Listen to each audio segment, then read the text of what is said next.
Hello বন্ধুরা, আজকে আমি তোমাদের সাথে শেয়ার করছি কাজলি মাছ দিয়ে আলু দিয়ে পাতলা ঝোল। এই যে কাজলি মাছটাকে ভালো করে ধুয়ে নিয়েছি। এখানে আমার 250 গ্রাম মাছ আছে, যেটা নুন হলুদ মাখিয়ে নিলাম। তা আমাদের একটা বাটা মাছ আছে, আর এইখানে আছে মিডিয়াম সাইজের একটা আলু। পাতলা পাতলা করে ছোটো ছোটো পাতলা পাতলা লম্বা লম্বা করে আলুটা কেটে নিয়েছি। এবার আমি গ্যাসটা অন করলাম। এবার মাছগুলোকে ভালো করে ভেজে নেব। মানে কাজলি মাছ বেশি ভালো করে ভাজতে হয় না, একটু তেলটা ভালো করে গরম করে এপাশ ওপাশ করে তুলে নিলেই হয়ে যায়। আর তারপরে আমি এখন এইখানে নিয়েছি, এই যে বাটির মধ্যে নিয়েছি কিছুটা জিরে আর 4টে কাঁচা লঙ্কা দিয়ে এবার এটাকে আমি মিক্সিতে গুঁড়ো করবো। এইটা এবার মিক্সিতে গুঁড়ো করে নিয়ে এবার এটা আমি মিক্সিতে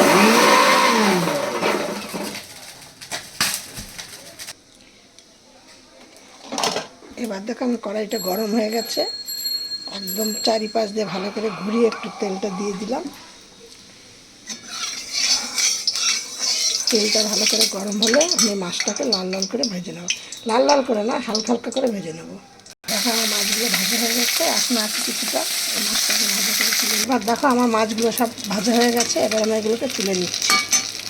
এবার আমি এতে একটু তেল দিয়ে দিচ্ছি। আমার কিন্তু অল্প তেলে রান্না। দেখো এবার এর মধ্যে আমি ফোড়ন দিয়ে দিচ্ছি। এই দেখো কালো জিরে আর 4টে লঙ্কা আছে, তার মধ্যে 2টো লঙ্কা আছে চেরা আছে আর 2টো লঙ্কা আছে গোটা। এবার তোমরা যে যেমন ধরনের ঝাল খাবে সে তেমন ধরনের ঝাল দেবে। আমার ফোড়নটা হয়ে গেছে, এবার এর মধ্যে আলুটা দিয়ে দিচ্ছি। তবে কাজলি মাছ কিন্তু বেগুন দিয়ে করলে ভালো লাগে বেশি।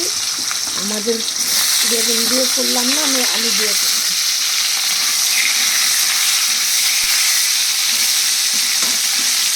আর কাজলি মাছে কিন্তু কখনোই আদা দেবে না। আমি জানি না, আদা দিলে ভালো লাগে না খেতে, আমি কোনো সময় আদা দিই না। আমি চম্পা রেসিপি হাউস থেকে আমি রেসিপিটা করছি। তোমরা আমার এই রেসিপিটা দেখে আবার লাইক শেয়ার করো।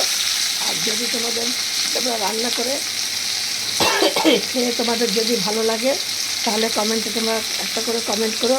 আরও 5জন আমাদের ছড়িয়ে দেওয়া। নতুন বন্ধু হয়ে থাকলে একটা সাবস্ক্রাইব করে অন করে রেখে দেয়। আমি প্রতিদিন 5টার সময় রেসিপিটা ছাড়ি। যদি অন করে রেখে দেয় তাহলে তোমাদের স্ক্রিনে আমার এটা রেসিপিটা ছাড়ার সাথে সাথে তোমাদের কাছে নোটিফিকেশান পৌঁছিয়ে দেবে। দেখো একদম অল্প তেলে অল্প স্বাদে কাজলি মাছের ঝাল করছি। এবার আমি এইখানে নিয়েছি 1 চামচ জিরে বাটা, কেন আমি এর মধ্যে দিই না, আদা দিই না, টমেটো দিই না, জিরে বাটা। তার মধ্যে দিলাম কিছুটা হলুদ,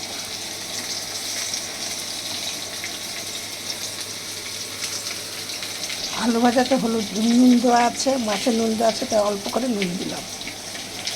আর দেখো ঠিক 10-12টা চিনির দানা দিলাম। চিনির দানা দেওয়া মানে চিনির দানাটা দিলে হলো তোমাদের মাছের যে একটা স্বাদ, অন্যরকম স্বাদ হয়, বা মাছের একটা আষ্টে গন্ধ, সেই গন্ধটা থাকে না। এর মধ্যে দিচ্ছি কালার হওয়ার জন্য একদম অল্প করে। বেশি কাজলি মাছ কিন্তু বেশি লাল লাল হলে দেখতে ভালো লাগে না। একদম অল্প করে একটু কাশ্মীর লঙ্কার গুঁড়ো দিয়ে দিলাম। এবার দেখো আমি মশলাটা হয়ে গেছে, মশলাটা তেল ছেড়ে গেছে, দেখতে পাচ্ছ। এবার আমি এর মধ্যে জল দিয়ে দিচ্ছি। জলটা কিন্তু খুব বেশি জল দেবো না, মানে এটা আমার মাছ অল্প আলু অল্প, আর একটু মাখা মাখা করলেই এই দেখো এই জলটা আমি দিয়ে দিচ্ছি। এবার দেখো আমার আলুগুলো সেদ্ধ হয়ে গেছে, এবার আমি মাছটা এর মধ্যে দিয়ে দিচ্ছি।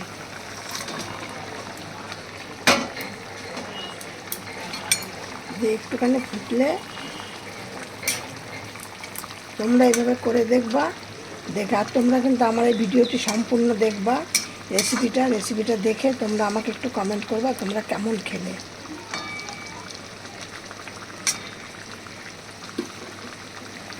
দেখো আমার ঝোলটা হয়ে গেছে, তাহলে আমি একটুখানি গ্যাসটা আবার কমিয়ে দিচ্ছি, দিয়ে 2-4 মিনিট রেখে তারপরে আমার মাছের ঝোলটা নামিয়ে দেবো। ঝোলটা একদম পারফেক্ট হয়ে গেছে। এবার আমি ঝালটাকে আমি নামিয়ে দিচ্ছি। কেমন হয়েছে কাজলি মাছে? এইভাবে তোমরা কাজলি মাছের আলু দিয়ে ঝাল করো, খেয়ে দেখবে কেমন লাগে। তোমরা আমাকে কমেন্টে জানাবে, আরও 5 জনের মতো শেয়ার করে দেবে। আর নতুন হয়ে থাকলে একটা সাবস্ক্রাইব করে অল করে রেখে দিবে।